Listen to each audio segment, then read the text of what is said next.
신명기 13장에 보면 아주 독특한 이야기가 나옵니다. 바로 선지자나 꿈꾸는 자가 일어나서 이적과 기사를 내게 보이면 그것에 대해서 다 믿지 말라고 이야기를 합니다.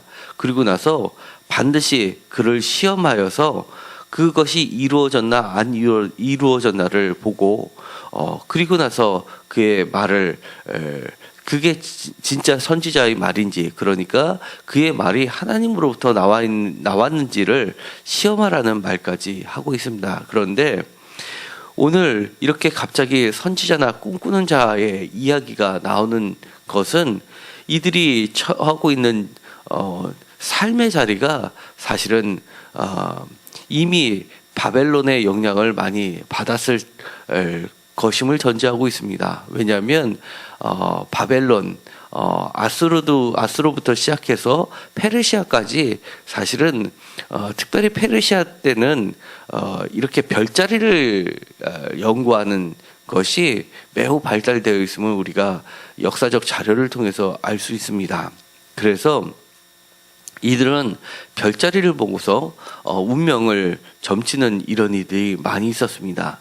비록 페르시아만의 일은 아닙니다. 왜냐하면 이집트에서도 우리가 잘 알고 있는 이 요셉의 이야기를 보더라도 요셉을 지칭하는 말은 바로 꿈꾸는 자입니다. 그렇기 때문에 이 꿈꾸는 자의 위치라는 것은 애굽에서 바로왕 다음에 4명의 고위관직 중에 하나가 될 정도로 그렇게 중요한 요소였던 것입니다. 우리가 사실은 이 성경책을 곳곳을 보다 보면 앞뒤 이야기가 서로 상반되는 것들이 상당히 있습니다. 예를 들어서 우리가 요셉의 이야기만 보더라도 그렇습니다. 꿈이라는 것은 하나님으로부터 오는 것이기 때문에 꿈꾸는 자의 이야기는 굉장히 선지자나 다름없는 이야기처럼 우리가 생각되어져 왔습니다. 그런데 신명기에 와서는 갑자기 그런 꿈에 대한 이야기에 대해서 따르지 말고 오직 3절에 보면 너희 하나님 여호와께서 너희가 마음을 다하고 뜻을 다하여 너희 하나님 여호와를 사랑하는 여부를 알려하사 너희를 시험하신다라고 이야기하면서 분명한 선을 긋는 것을 보게 됩니다.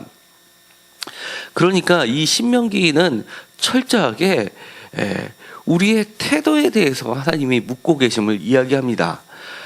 과거에는 할례에 대해서 몸의 할례에서 강조를 했다고 하면 신명기에 와서는 마음의 할례에 대해서 특별히 강조를 하고 있습니다.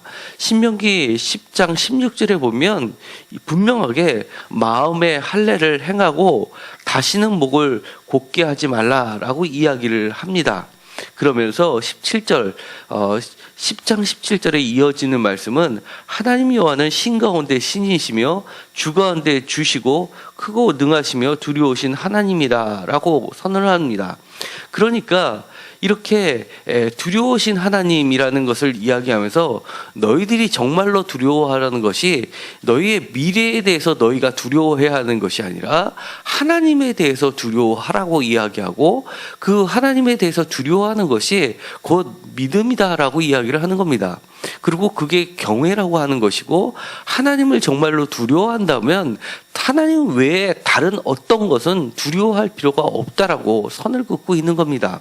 창세기 44장에 보면 은전의 이야기가 나오게 됩니다. 1절에 보면은요, 요셉이 그의 집 청지기에게 명하여 이르되 양식을 각자의 자루에 운반할 수 있을 만큼 채우고 각자의 돈을 그 자루에 넣고 2절에 보면 또 내 잔 곧 은잔을 그 청년의 자루 아기에 넣고 그 양식 값 돈도 함께 넣으라 하며 그가 요셉의 명령대로 하고 그럼 그 다음에 이제 아침에 나귀에 실어가지고 형들을 보내게 됩니다. 그런데 중간에 쫓아가서 다시 형들을 잡게 돼서 그 자루에 열개에서 그 은잔을 찾게 됩니다. 그러면서 너희들이 이렇게 악을 행하냐, 왜 주인의 은잔을 훔쳐가냐라고 하면서 도둑으로 몰아가지고 다시 잡아오는 사건을 발생을 시킵니다. 그런데 5절을 다 같이 읽도록 하겠습니다. 이것은 내 주인이 가지고 마시며 늘 점치는 데 쓰는 것이 아니냐.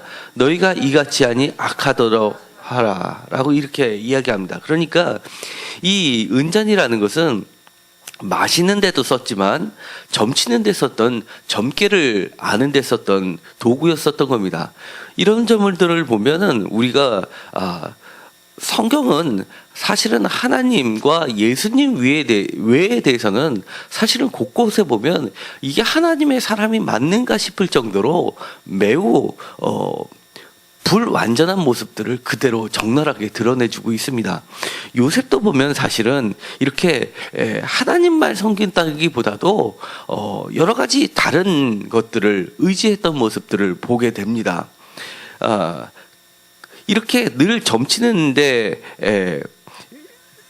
에도 마음을 뺏겼기 때문에 사실은 이 요셉 정도가 되면 하나님이 꿈으로 알려주시고 하는 사람이 보면 사실은 자기의 두 아들에 대해서 축복하는 데 있어서 굳이 야곱에게까지 가서 야곱이 죽기 전에 내 첫 장남에게 오른손을 얹어서 축복해 주십시오라고 부탁할 필요는 사실은 없을 정도의 위치인데도 불구하고 하나님은 그보다 더 높은 분을 세워주십니다. 그것이 요셉의 아버지인 야곱입니다. 야곱은 그의 바람하고는 관계없이 오른손과 왼손을 틀어서 장남과 차남의 운명을 바꿔놓으시는 분입니다. 이처럼 사실은 우리가 하나님을 믿는다고 하면서 미래에 대한 두려움 때문에 여러 가지 것을 의지하는 것들을 보게 됩니다.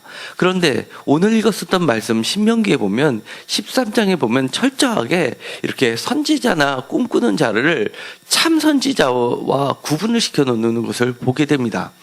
참 선지자의 모습은 오히려 하나님을 사랑하고 그 다음에 마음과 뜻을 다하여 너희 하나님의 사랑하면서 하나님께서 명령하신 그 명령을 따라서 순종하는 모습, 그 가운데서 하나님께서는 늘 함께하고 계심을 알려주시고 계십니다.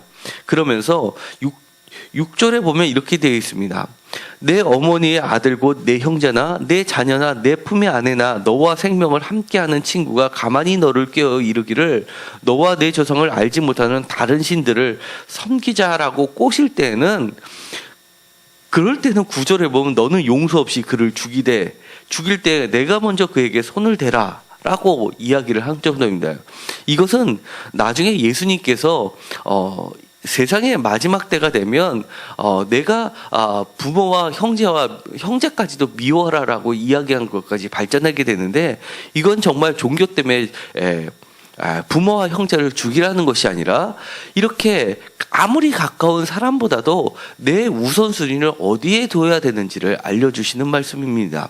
그 정도로 하나님을 믿는다는 게 쉽지 않은 것이고, 얼마나 우리가 우리의 마음을 올바르게 잡지 않으면 하나님에 대한 올바른 신앙을 유지하기가 쉽지 않다는 것을 단적으로 보여주는 사건입니다.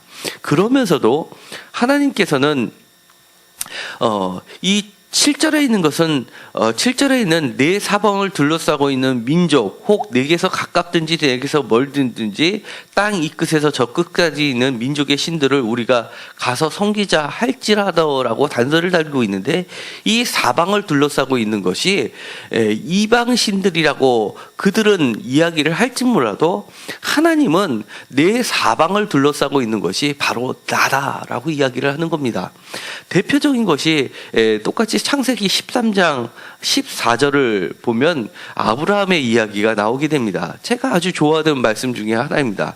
롯이 아브라함을 떠난 후에 여호와께서 아브라함에게 이르시되 너는 눈을 들어서 너 있는 곳에서 북쪽과 남쪽 그리고 동쪽과 서쪽을 바라보라. 보이는 땅을 내가 너와 내 자손에게 주리니 영원히 이르리라. 내가 내 자손의 땅의 티끌같이 같게 하리니 사람이 이 땅의 티끌을 능히 셀 수 있을진데 내 자손도 세리라. 너는 일어나 그 땅을 종과 횡으로 두루 다녀보라. 내가 그것을 내게 주리라. 이에 아브라함이 장막을 옮겨 헤브론에 있는 마므레 상수리 수풀에 이르러 거주하며 거기서 여호와를 위하여 제단을 쌓았더라 라고 되어 있습니다. 그러니까 내 사방, 북쪽과 남쪽과 동쪽과 서쪽 보이는 땅 모두가 하나님의 땅이라고 이야기를 하는 겁니다. 그리고 다시 한번 반복을 합니다. 17절에 보면 일어나 그 땅을 종과 횡으로 다녀보라고 이야기를 하는 겁니다. 정말 우리에게 말씀하시는 것은 먼저 보고 그 다음에 직접 네가 일어나 가라라고 이야기를 하는 겁니다.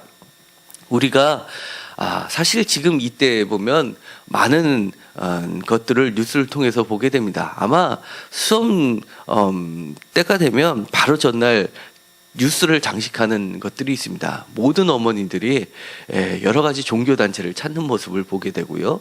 그 다음에 전국의 사찰들을 다 둘러서 사진을 찍고 있습니다. 그리고 심지어 시험 당일에도 다른 데 있지 않고 어머니들이 사찰에서 이렇게 비는 모습들을 보여주게 됩니다. 그것은 다 우리의 미래에 대해서 걱정을 하고 있기 때문에 정말 꿈꾸는 자, 그 다음에 그들이 생각하는 선지자, 자녀의 운명을 결정시킬 수 있는 그런 사람들에 대해 미래를 의탁하고 묻고자 하는 겁니다.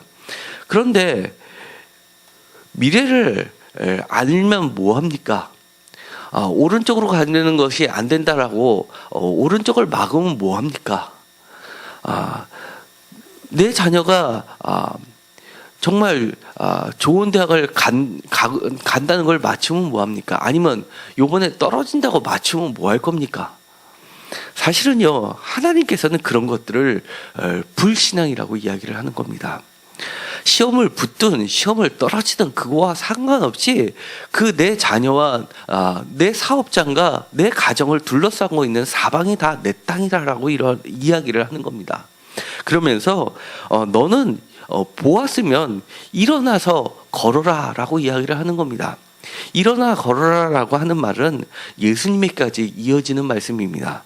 우리가 잘 알고 있는 소녀야 일어나라라는 달리다금도 여기서는 이야기하는 쿰이라는 말이 똑같은 겁니다. 일어나라라는 것이 쿰이고 가라라는 게 붙여서 해서 쿰레크라는 말이 사실은 성경 전체에 모여서 구약에서 단 8번뿐이 안 나오는 아주 귀한 말입니다.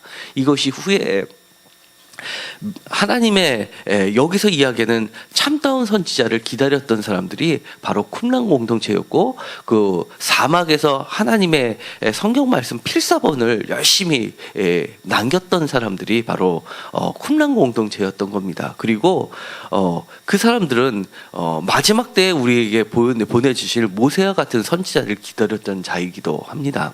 그런데 그가 바로 예수님이고, 우리들의 삶은 우리가 매일매일 기쁘게 살아가는 그 발걸음이 바로 하나님이 함께 하시는 발걸음이고 예수님이 하는 발걸음이기 때문에 걱정하지 말라고 하는 겁니다. 그렇기 때문에 우리는 우리의 사방을 다시 한번 둘러볼 필요가 있습니다. 정말 다른 것들에 미혹되지 마시고 오직 하나님을 섬김으로써 하나님이 우리에게 주시는 진정한 행복을 누리고, 또 그런 행복을 우리의 자녀들에게 주는 귀한 부모님들이 되었으면 좋겠습니다. 기도하고 마치기로 하겠습니다. 하나님, 우리가 미래에 대한 두려움이 늘 존재합니다. 그러나 하나님께서는 그것이 불신앙이라고 이야기를 하는 겁니다.